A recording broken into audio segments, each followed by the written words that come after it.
How's it going, everybody? Welcome back to another Prehistoric Kingdom Dev Diary, which is for July of 2025. Some really cool things that we could talk about this time around. One of the main focuses being, of course, the addition of Oviraptor, which is something I'm very, very excited about. But there's like a lot of really cool things about the state of the development as well. So first of all, due to a variety of real-world factors impacting our team, it was not possible for Update 15 to begin public testing in July.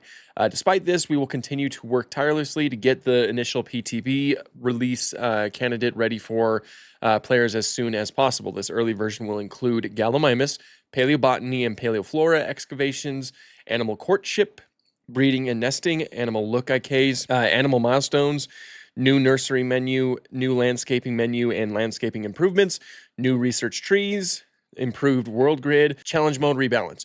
And then the features that will be coming to the full update in August, which is going to be in late August, so next month, so not too long from here, we will be seeing Oviraptor, animal aggression and fleeing threat behaviors, animal vegetation browsing, and new feeders and feeding enrichment items. Awesome stuff. So there's a lot of really cool stuff to look forward to next month's update. Obviously, the biggest one of the biggest ones right now being the Oviraptor, going to be joining the Gallimimus in Update 15. Two very cool dinosaurs to have right here. Something they mentioned right here. In the park, our scientists discovered that most restorations of Oviraptor are actually based on a relative named Sidipati. That's true. Most Oviraptor specimens that reconstructions, as they mentioned, is actually Sidipati, which is very interesting. Though many guests expect to see a larger animal due to this era, the real Oviraptor was more compact and basal by comparison. Scientifically speaking, they have the vibe of an overgrown parrot. Yeah, Sidipati is like one of the larger Oviraptorids, whereas like Oviraptor itself was like a little bit smaller than it. Looks beautiful though. Look at the texturing of those feathers, and look at that blue in this crest. I really like this model. I love its colors. I'm gonna be excited to do that one. Very fitting right here that they're of course showing up with like nests and things like that, because look how cool this looks. You know, Oviraptor, it's always gotten a bad rap because of its discovery. It was discovered on top of eggs. It was thought to be Protoceratops eggs, and so it was named Oviraptor, which translates to egg thief. We now know that those were its own eggs, and it was simply just trying to protect it, simply like this. It was in a brooding behavior. The babies are also present here, and the babies look really good too. They look like baby birds, which is very fitting for a theropod like Oviraptor. They, you know, they're very bird-like dinosaurs in general, especially considering the fact that birds are literally theropods. So, and it also does have some iridescence as well. The colors on these ones are really cool, and it seems like there will be some sexual dimorphism. One of these two will be the male, and one of these two will be the female. This one has like a little bit of a larger crest. This one has more of a reduced crest. They all look really good though. I also really like the pairing of the eggs, which seems to be true for an animal like this. And of course, you will be able to pair them with animals that they lived with, such as Protoceratops right here. Beautiful shot too. Look at that screenshot. That is so cool. Another thing that they will be adding are animal milestones, which are like little achievements that each animal can achieve, I suppose. Last year, they did introduce a new scoring system that was called animal points, which, depending on the species, its individual size, mutations, growth age, etc., would all contribute to its final value, making it more or less appealing to guests, which is, you know, very interesting. The new animal milestone is going to be built on top of that and add in a few new things that will kind of contribute to the animal scoring, like ancestor. Become an ancestor to over 3 generations of offspring. So, you know, just having your animals kind of like, you know, breed in your park, and then you get ancestors. Newborn, naturally born in the park. Just, yeah. Hatched or just born in the park. Alpha, become the leader of a herd. That's pretty cool. Unrequited lover. Attempted courtship 3 or more times without success.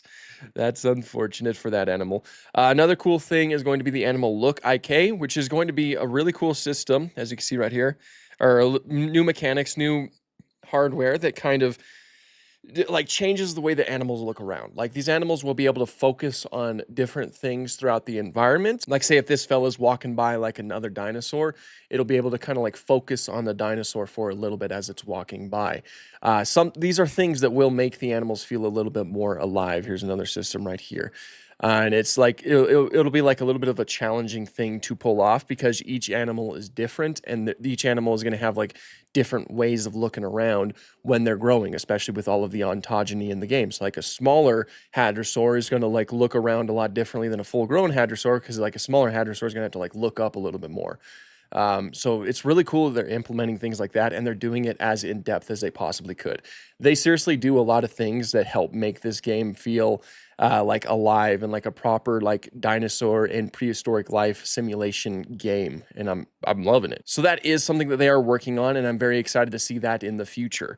They're also doing some grid improvements. In case you didn't know, players can enable a global grid while placing objects or prefabs in the world. This can help make building a lot easier and more organized. The problem is that in the current game, it doesn't work too well. That's why for update 15, we have vastly improved the global grid logic. It now has a dedicated grid graphic to indicate when it's enabled, and it's infinitely more usable for a variety of structures.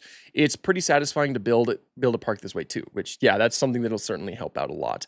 And they are going to be implementing it for paths as well. And just it's going to be an easier way to kind of like make your parks a little bit more organized, I suppose, and make them a little bit more like, I mean, you know, you can line things up in more symmetry and all that. There will be some feeder changes happening as well. As you can see, there's like a lot of diversity happening in here. Look at all those bugs right there, all those different types of bugs, lots of different types of fish. You even have some crabs and some squids in here as well.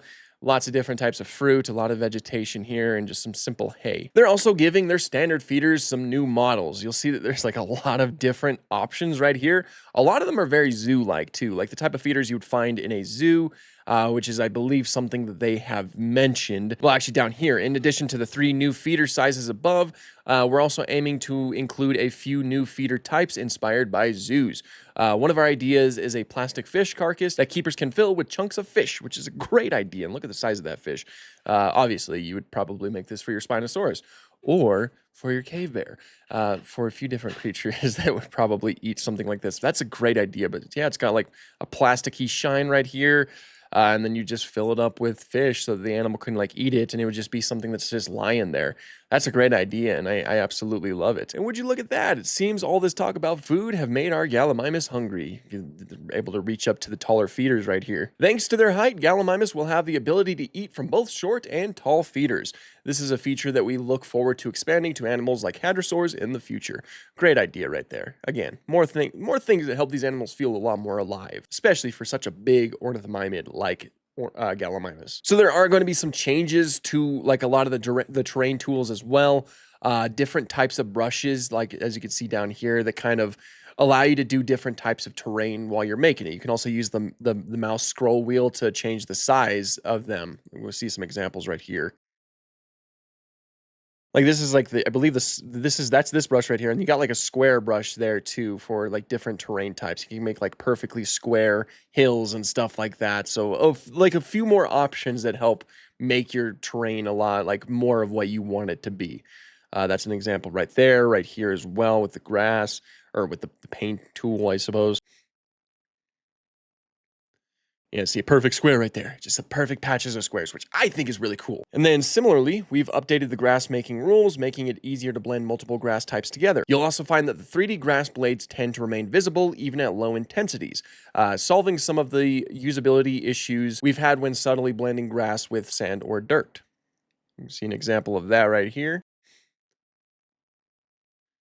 I really like this UI too. It looks really clean. But yeah, that looks really good. That's really good.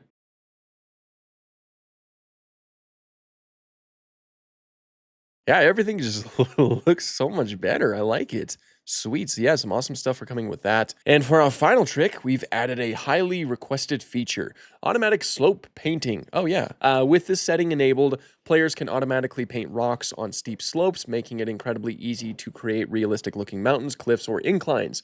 The slope texture is automatically picked depending on what biome you're painting from. So if you paint tropical sand or grass with auto slope enabled, you'll get a tropical rock on slopes.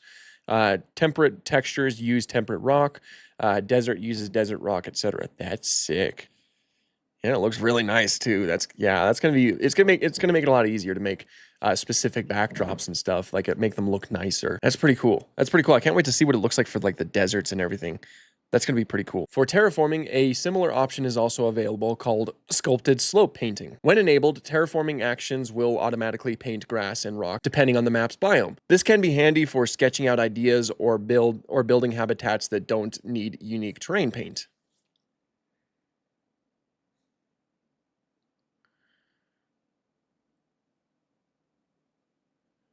Okay.